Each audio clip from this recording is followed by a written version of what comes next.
balik lagi bersama Kak Bi.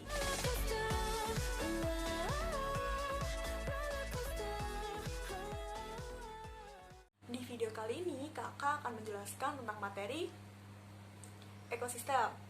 Jadi, ekosistem merupakan suatu sistem yang terbentuk oleh hubungan timbal balik antara makhluk hidup dengan lingkungannya. Nah, pastinya ekosistem disusun oleh komponen-komponen penyusunnya. Jadi, komponen-komponen penyusun ekosistem dibagi menjadi dua, yakni komponen abiotik dan komponen biotik. Komponen abiotik merupakan komponen fisik dan kimia yang mempengaruhi kehidupan makhluk hidup, seperti contohnya angin, air, kelembapan, dan pH. Lalu komponen biotik. Komponen biotik ini meliputi semua makhluk hidup. Nah, berdasarkan peranannya, komponen biotik ini dibagi menjadi 4, yakni produsen, konsumen, dekomposer atau pengurai, dan detritivor. Yang pertama ada produsen. Produsen ini merupakan organisme yang dapat menyintesis makanannya sendiri, atau biasa disebut sebagai organisme autotrof. Contohnya seperti tumbuhan. Lalu selanjutnya ada konsumen. Konsumen ini merupakan organisme yang tidak dapat menyintesis makanannya sendiri, atau biasa disebut sebagai organisme heterotrof. Contohnya adalah hewan. Lalu selanjutnya ada dekomposer atau pengurai. Dekomposer atau pengurai ini adalah organisme yang dapat menguraikan organisme atau sisa dari organisme lain menggunakan enzim yang dimilikinya. Contohnya seperti bakteri dan jamur. Lalu selanjutnya ada detritivor. Detritivor ini merupakan organisme yang memakan serpihan-serpihan organik atau detritus. Contohnya seperti luwing, cacing, dan kutu kayu. Nah, komponen biotik dalam ekosistem ada yang hidup secara berkelompok, ada juga yang hidup secara mandiri atau soliter. Hal ini menunjukkan bahwa di dalam ekosistem terdapat yang namanya satuan kehidupan. Seperti gambar di samping, satuan kehidupan di ekosistem meliputi individu, populasi, komunitas, ekosistem, bioma, dan biosfer. Nah, selanjutnya, komponen-komponen ini pasti saling berinteraksi. Jadi, di dalam ekosistem terdapat dua interaksi, yakni yang pertama, interaksi antar komponen biotik.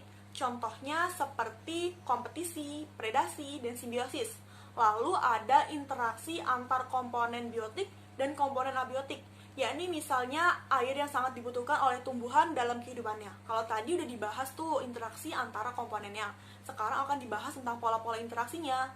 Jadi di ekosistem itu ada yang namanya pola-pola interaksi. Yang pertama itu ada rantai makanan dan jari-jari makanan. Rantai makanan merupakan jalur makan dan dimakan dari organisme pada satu tingkat trofik ke tingkat trofik berikutnya. Sedangkan jaring-jaring makanan merupakan gabungan dari beberapa rantai makanan yang saling berhubungan. Nah, rantai makanan ini dibagi menjadi dua, yakni yang pertama ada rantai makanan perumput yang dimulai dari tumbuhan, selanjutnya ada rantai makanan detritus yang dimulai dari detritus. Lalu yang kedua ada piramida ekologi. Piramida ekologi ini merupakan diagram piramida yang menunjukkan hubungan antara tingkat trofik 1 dengan tingkat trofik lainnya secara kuantitatif dalam suatu ekosistem. Jadi piramida ekologi ini dibagi menjadi 3. Ada piramida jumlah, ada piramida biomasa, dan ada piramida energi. Lalu selanjutnya di ekosistem ada yang namanya daur biogeokimia atau biasa disebut sebagai daur organik anorganik, yaitu merupakan sebuah siklus unsur atau senyawa kimia yang mengalir dari komponen abiotik ke komponen biotik dan kembali lagi ke komponen abiotik. Nah, di dalam ekosistem ada 5 nih daur biogeokimianya. Yang pertama ada daur air. Nah, dalam daur air yang ada di laut, di daratan, di sungai, dan di tanaman akan menguap ke angkasa atau atmosfer dan akan menjadi awan. Proses penguapan air ini berlangsung melalui evaporasi dan transpirasi, di mana evaporasi merupakan proses penguapan pada air permukaan di laut, daratan, dan sungai. Sementara itu, transpirasi merupakan proses penguapan air pada makhluk hidup, meliputi tumbuhan, hewan, dan manusia. Pada keadaan jenuh, uap air atau awan akan menjadi bintik-bintik air, yang selanjutnya akan turun dalam bentuk hujan, salju, es, dan kabut, yang biasa disebut sebagai peristiwa presipitasi. Lalu, di dalam tanah, air akan bergerak melalui pori-pori tanah dan batuan menuju permukaan air tanah. Air dapat bergerak secara vertikal atau horizontal di bawah permukaan tanah sehingga air tersebut memasuki kembali sistem air permukaan, yang biasa disebut sebagai infiltrasi atau perkolasi. Selanjutnya, air bergerak di atas permukaan tanah, berdekatan dengan aliran utama. Semakin landai suatu tempat, maka makin sedikit pori-pori tanahnya, sehingga aliran permukaannya akan semakin besar. Sungai-sungai akan bergabung satu sama lain membentuk sungai utama, yang membawa seluruh air permukaan di sekitar daerah aliran sungai menuju laut. Lalu daur CO2 dan O2. Pada atmosfer, terdapat kandungan karbon dioksida sebanyak 0,03%.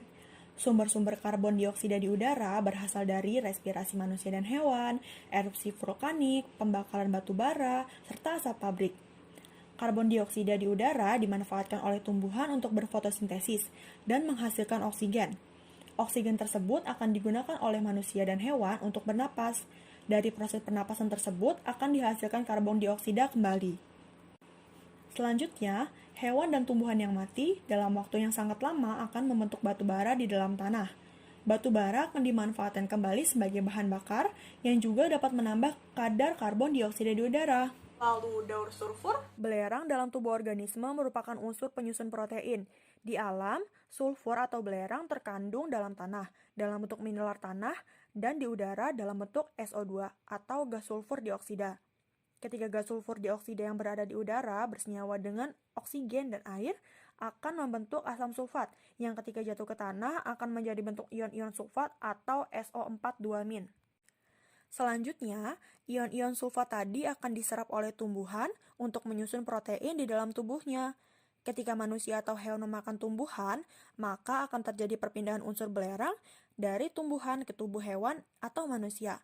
Ketika hewan atau tumbuhan mati, jasadnya akan diuraikan oleh bakteri dan jamur pengurai dan menghasilkan bau busuk, yaitu gas hidrogen sulfida atau H2S yang dilepas ke udara dan sebagian tetap ada di dalam tanah.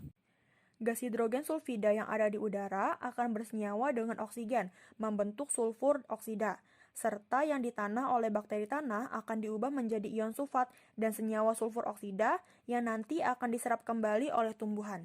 Daur nitrogen. Tumbuhan memperoleh nitrogen dari dalam tanah dalam bentuk amonia, ion nitrit, dan ion nitrat. Tumbuhan menyerap nitrogen bertujuan untuk menyusun protein di dalam tubuhnya. Ketika tumbuhan dimakan oleh herbivora, nitrogen yang ada akan berpindah ke tubuh hewan tersebut bersama makanan. Ketika tumbuhan dan hewan mati, ataupun sisa hasil ekskresi hewan akan diuraikan oleh dekomposer menjadi amonium dan amonia. Tetapi ada beberapa bakteri yang dapat menambat nitrogen bebas secara langsung, seperti yang terdapat pada akar Leguminosae, yaitu bakteri Rhizobium. Selain itu, terdapat bakteri dalam tanah yang dapat mengikat nitrogen secara langsung, yaitu Azotobacter sp yang bersifat aerob dan Clostridium sp yang bersifat anaerob. Ada juga Nostoc sp dan Anabaena sp yang juga mampu menambat nitrogen. Selanjutnya, oleh bakteri nitrit, contohnya Nitrosomonas, amonia akan diubah menjadi nitrit. Proses ini disebut sebagai nitritasi. Selanjutnya, nitrit dengan bantuan bakteri nitrat, contohnya Nitrobacter, akan diubah menjadi nitrat. Proses ini disebut sebagai proses nitratasi. Nah, peristiwa proses perubahan amonia menjadi nitrit dan nitrat dengan bantuan bakteri ini disebut sebagai proses nitrifikasi.